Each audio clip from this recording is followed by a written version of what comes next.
Access 2007, Designing Forms. In this nugget, we are going to take advantage of that form wizard that exists within Microsoft Access. It holds our hand and it says, hey, you want to create a form? Fantastic. What is going to be the source of your data, a table or a query?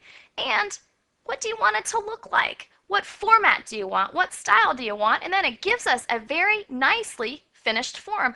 But of course, we're talking Microsoft here. We can make changes. We can adjust the fields, add fields, delete fields. We can add more controls like radio buttons or checkboxes or even buttons that will print reports for us if we wanted.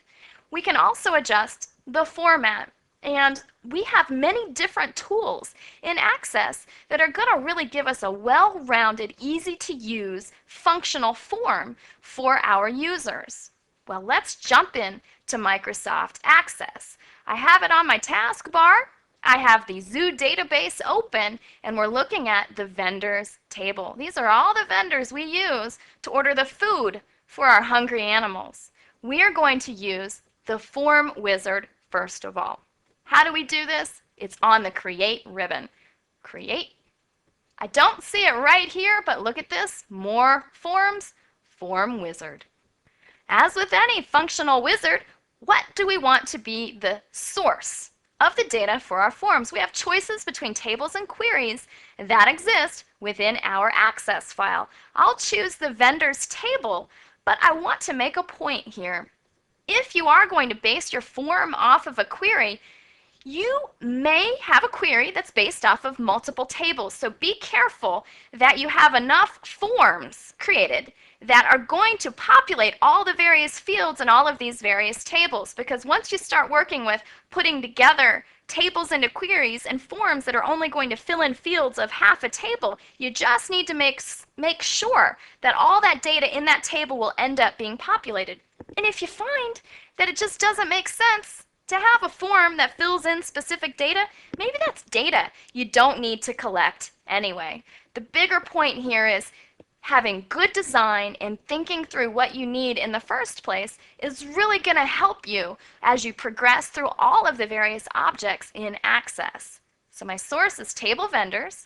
I'd like to add all of these fields, but using a combination of these buttons, I could just choose exactly the fields that I'd like. Next, well, do I want to see columnar, one record at a time in my form, tabular, which will show as many as will fit on the screen. Datasheet really does look like a table datasheet or an Excel spreadsheet. Justified will be flush on the left and the right. I'm going to go with the default, which is columnar. Now we get to select a style. There are tons of different style templates, if you will. This is called an auto format, and at a later time I can change the entire auto format, or singly I can change the font or the color or the depth of the fields. We have tons and tons of choices, as I'm sure you guessed. What do I want to call my form? Well, vendors make sense because it's a form to input the vendors that we have for our zoo. Here's the potential problem. I have a table called vendors. It's okay if I'm in the GUI interface because I can tell a difference. Oh, I'm in a table. Oh, I'm in a form. But what if I'm creating VB code and I want to make sure that I'm talking about the right object? It's going to be very hard to differentiate. One standard is that you use a naming convention like FRM for form in front of the name. That would be TBL for table, RPT for report, BTN for a button that exists on a form or a report. The key is being standard, and this is not a Microsoft naming convention. It's not a Microsoft standard. It's out there in the database world, and it comes from someone named Reddick, R-E-D-D-I-C-K. See, you probably won't see that if you're taking the exam, but the idea is to be consistent and not to confuse your DBAs, your users, not to confuse yourself as time progresses. I have not taken up this standard, so I shouldn't start it now, but I will just because we're learning. When I click Finish, it's going to open into Form View, but I could bump it right into Design View. Here's my form. It's not too hard to understand. I could make it better, but not bad for really just taking a few moments and clicking a few buttons. Here is the label. It's based off of the name of my form. We're in form view, so I could be updating and changing data. We have 8 records in this form. If I move over to layout view, now I can update the labels, but I can't change the data, but I can see the data, which is what sets layout view apart from design view.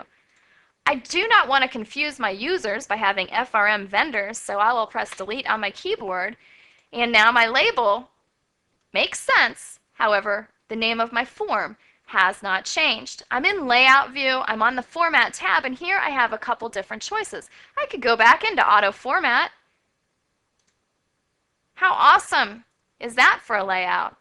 I know, it's boring, but at least it's not something that will interfere with my users. Here I am. I could also select and change just the font size, and I could make some tweaks to the color of the font or the background. Let's go into design view. Here we see more detailed. I am in the form header. So if you're familiar with Office products like Word and Excel, you might know that a header is something that's going to print out on every page or be visible on every page. The same goes here. This form header will be visible at the beginning of my form.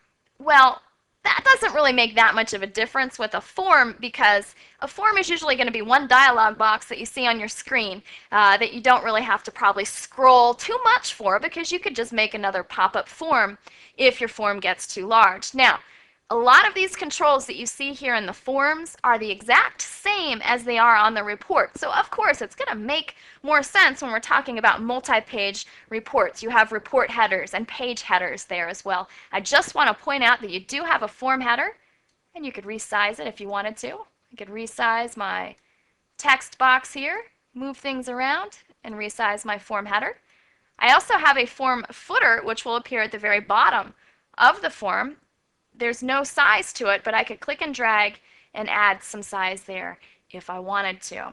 So we have form headers, form footers, and then this is referred to as the detail area, because this is where all of my controls are. Let's go ahead and design a form from scratch now.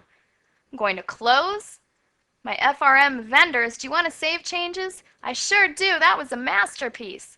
Now let's create another form from scratch. Again, it's not necessary that I have this table open. Just to prove it, I'll close it. We've got nothing open except for our main access file. I'd like to create a blank form. So back to the Create ribbon. I have a few choices here. Blank form, which will just be empty in Form View.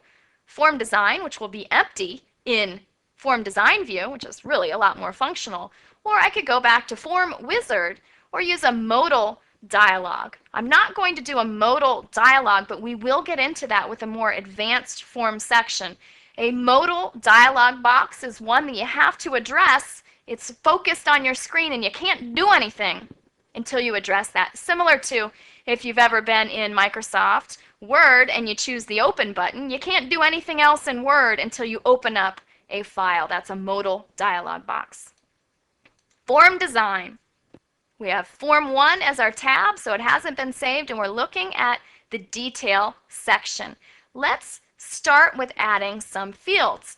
We have the Add Existing Fields button, and this is new and robust to Access 2007. It used to be a lot more difficult to use, and it used to not show all of the different tables and the associated fields.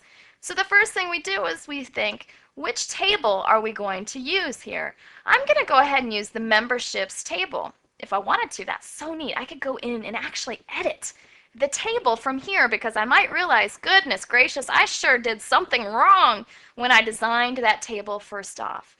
So I want to use this. I can't click and drag the whole table out. I can click and drag one field, and where I drop it, you'll get used to this, but it kind of overlaps things if you drop them too far over to the left. Now from here I could double click items, and because I've chosen that this is the table that I'm working with, I can press Shift on my keyboard and select more than one field at the same time. I could scroll down and press Shift, and now it selects everything in between. So Shift on your keyboard allows you to make multiple selections. I would recommend that because now I can click all of them at once and drag them out here and place them where it makes sense. I'm through with my field list, so I'll close this, but of course I can always come back to it.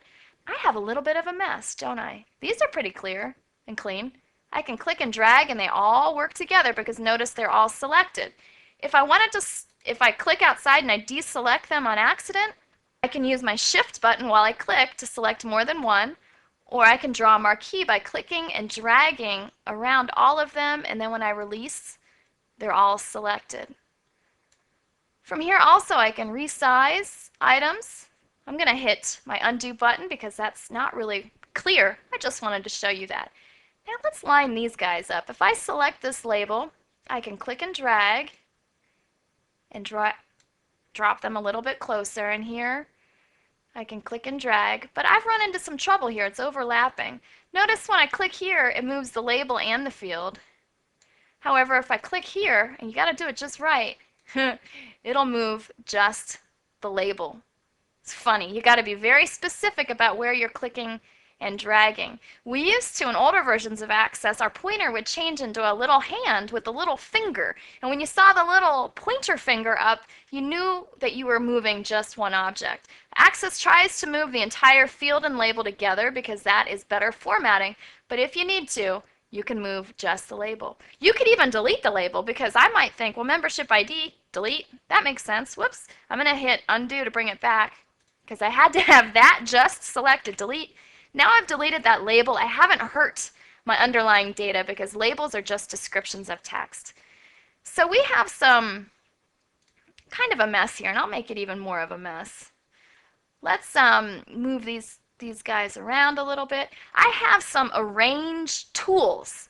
If you accidentally just move stuff into crazy locations, you can always then select items, go to your Arrange tab, and from here I can make sure that everything is aligned to the left. I could make sure that I just select these items and then align them to the left, which makes a little bit more sense there. I could just select my labels and align them to the left or align them to the right. By saying aligning to the left or the right, I'm saying of my selection, the top item, align everything flush to the right side of it or flush to the left side of it. Top and bottom would be something that would make sense if you're trying to line stuff up in a horizontal fashion, but we're working vertical here.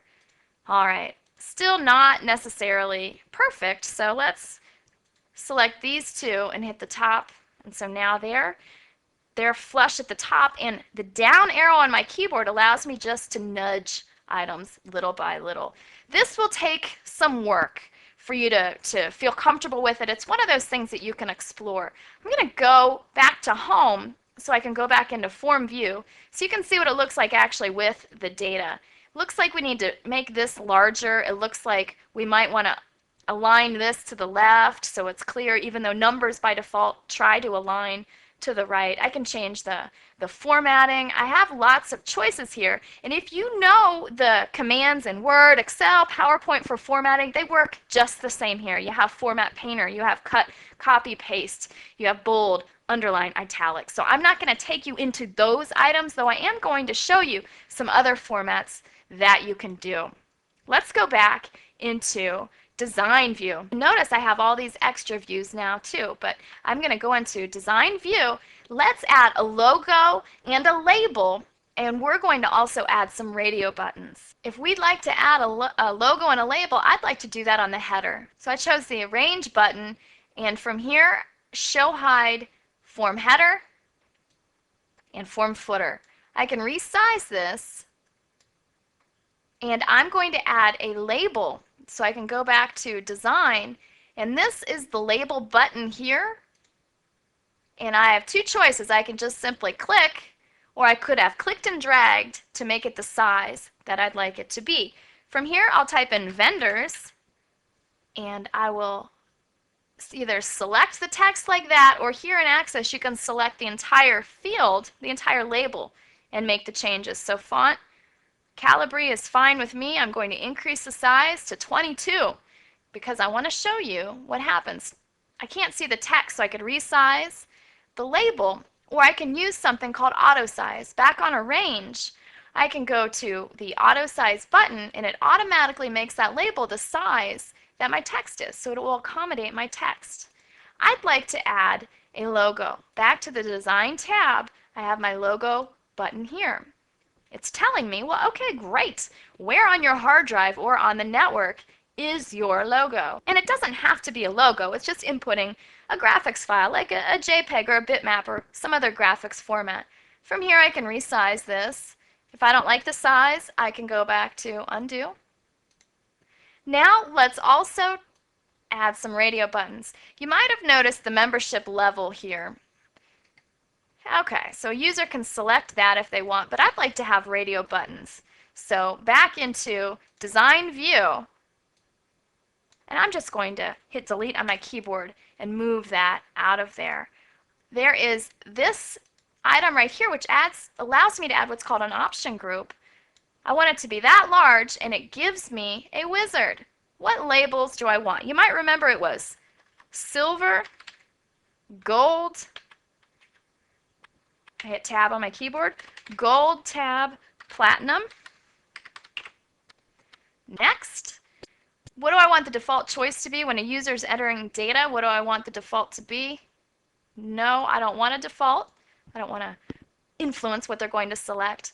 It will add the values 1, 2, and 3 back into the table instead of silver, gold, and platinum.